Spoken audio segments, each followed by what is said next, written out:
a brand new 4-bedroom house with a swimming pool here in DF Resort Village, Las Piñas, na may lot area na 309 square meters at floor area na 340 square meters. Facing south ang orientation. Meron itong 4-vehicle carport. Ayan. So kung marami kang sasakyan, maganda tong yung parking space. Tapos look at the ceiling. Ang ganda, di ba? Woods. Medyo malaki-laki yung lot area natin. Kaya meron kang 4-vehicle carport. Tapos meron ka pang garden dito. Pasilip ko lang sa inyo. Andito na rin yung access papunta sa iyong helper's room, sa iyong swimming pool, at iyan ang iyong pocket garden.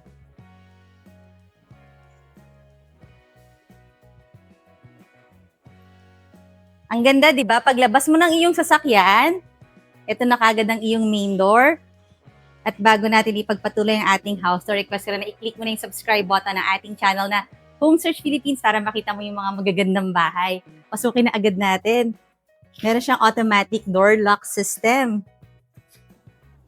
My name is Eva and I am your real estate broker friend na tutulong sa inyo makahanap ng inyong future house. At pagpasok natin, ito yung ating foyer. May mga painting. Kasama na yan. Tapos, meron lang tayong, siguro dito pwede mong lagay ng mga shoes or pwede kang maglagay ng shoe rack dito or cabinet. Tapos, pag akit mo ng konti, ito na ang iyong pinaka-living space. At meron na namang painting dito sa area na to. So yan, pwede kang maglagay dito ng mga furniture mo or ng mga displays mo. And this is your living space, double height ceiling. Accentuated siya ng magandang chandelier, cascading. Tapos, meron ka pang 75 inches na flat screen TV, bagay na bagay dito sa area na to. At napansin nyo, ito mga faux finish na mga rack, pero parang tunay yung kanyang pagiging bato. Medyo rough talaga siya. Up to the ceiling siya. So, ang ganda niya dito, para kang nasa hotel. Tapos, pwede kang maglagay dito ng syempre magandang sofa. So, this is your living area, home entertainment room dahil nga sa iyong malaking TV. And meron kang powder room. Ayan. Nice naman. Tapos meron dito another door. Pwede siyang gawing laundry area, no? Pero actually, airwell siya. Kasi kung mapapansin nyo, meron ka ditong mataas na, ayan, may papasok dito ang hangin. Well-defined yung ating mga spaces. So, this is your living space. Tapos, dito naman ang iyong dining and kitchen. Naglagay na sila ng mga shelvings para pwede kang maglagay dito ng mga figurines mo o kung ano man yung mga gusto mong ilagay. Tapos, ito, mga shelves. Meron siyang lights under. This is your kitchen.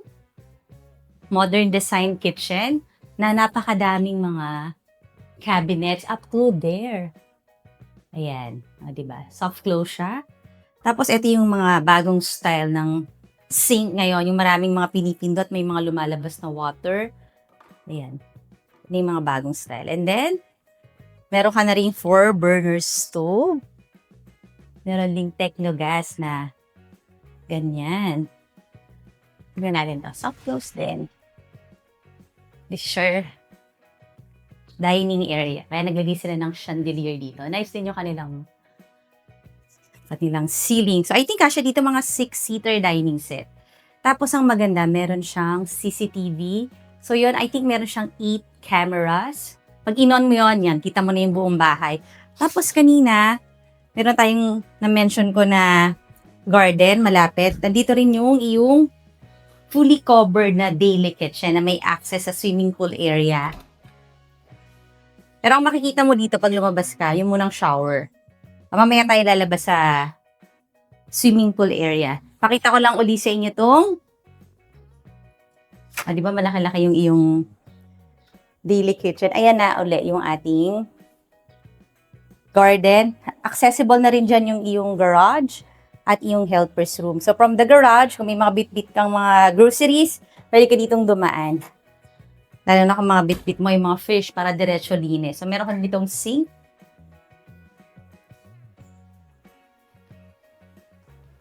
Yung kanilang finish ng lime wash finish yung kanilang mga gamit dito sa ating wall. And malapit sa iyong dining area, meron kang fully covered lanai. Oh, ang ganda ng ceiling yung treatment niyo. May mga beams or mga woods, tapos meron ka ditong accent wall. Maglalagay ka lang dito ng mga outdoor set. Tapos ayun na yung swimming pool. Tamang-tama, di ba? Pag nandito ka sa labas, may swimming pool ka. Meron pa yung mga falls kanina. May falls yan, mga malakas nga yung falls niya. I think mga 4 feet. Very private ang yung swimming pool area. Tapos ito yung, meron ka ditong sliding door papunta sa ground floor bedroom. So maganda yung kung sino man yung maggagamit ng bedroom na to, meron siyang immediate access sa swimming pool. So sa mga naghaharap ng may swimming pool na bahay, isa ito dito sa BF Resort na meron ng swimming pool. Meron pa siyang ground floor bedroom. May own bathroom, may triple shower.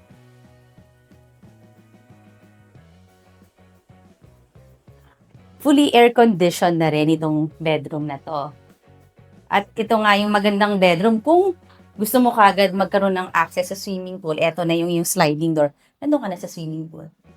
This can be a guest room, a senior bedroom, tapos meron siyang floor-to-ceiling height na mga cabinet. Modular cabinet yan. Kaya kung gusto mo na magkaroon ng brand new house ito sa BF Resort na may swimming pool, eto na yon. Modern, magandang ambience. Tapos under the stairs, pwede ka maglagay dyan ng mga plants. Ito naman yung papunta sa ating second floor. Pero bago yon, syempre request ko rin na i-like mo na yung Facebook page ng Home Search PH para makita mo yung pictures nito at marami ka pang makitang magagandang bahay. Pansin nyo to, mga faux finish uli ng mga rocks. Pero this is PU panel. Mukha talaga siyang tunay na na mga bato. Pero yan, may sound siya. Tapos malapad ang ating staircase. So kahit 2 tao ang umaakyat o bumaba, okay lang. And this is tempered glass. Akit na tayo. Sa mga home viewers natin dyan, tawagan nyo na ako kasi mas ma-appreciate nyo to sa actual dahil talaga namang pulido ang pagkakagawa. At meron tayong open to below. This is your chandelier. Tapos ito, kitang-kita ko rito yung magandang accent wall na made of rocks or sand ang dating. Malapad din dito sa ating second floor. And this is your second bedroom. Pagpasok, meron ka na kagad bathroom. Yung mirror niya, may sensor. Umiilaw kapag nakakaramdam siya ng tao. Ito na, malapad or malalaki lahat ng mga bedrooms ng bahay na to. Just the same, lime wash finish yung mga walls para modern. Tapos dito kasya kahit mga king size bed, but this is not yet the master bedroom. Sadyang malalaki lang yung mga bedrooms ng bahay na to at floor to ceiling height din yung mga cabinet. Meron ka ng AC. So lahat ng rooms fully air conditioned. And look, this is your common balcony. Tingnan nyo to. Look at the swimming pool. Ayun no, meron siyang malakas na waterfalls. So masarap mag-swimming sa ganyan. Pwede kang nandun sa may waterfalls. At dahil merong access to sa isang bedroom, dito na tayo papasok. This one is bigger. Akala ko master bedroom to, pero not yet. Talagang just the same big space talaga yung mga rooms. O dito ka naman maglalagay ng bed. Tapos pwede ka malagay ng sofa doon. Tapos ito yung study area or work from home area mo. And then you have floor to ceiling height ng mga modular cabinet and your own or ensuite bathroom.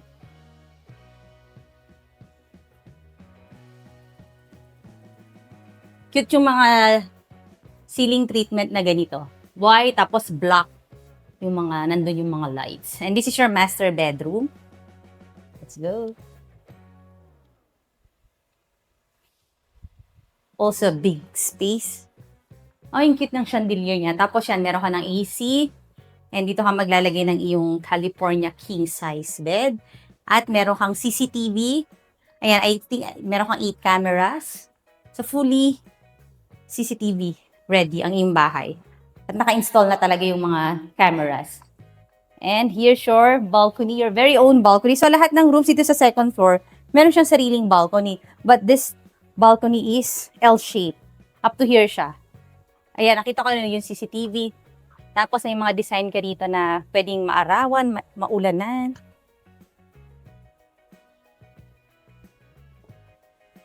Mga wood tiles naman yung ginamit dito sa ating second floor. Tapos meron ka ditong vanity area and the cabinet. Ito naman ang iyong master bathroom. May double sink, his and hers. Ang ganda ng tiles. Tapos triple shower. Ganda rin ng ceiling niya. Wood. Kaya naman, kung interested ka dito, tawagan mo na ako. Nandiyan yung number ko and I will see you on the next video. Bye!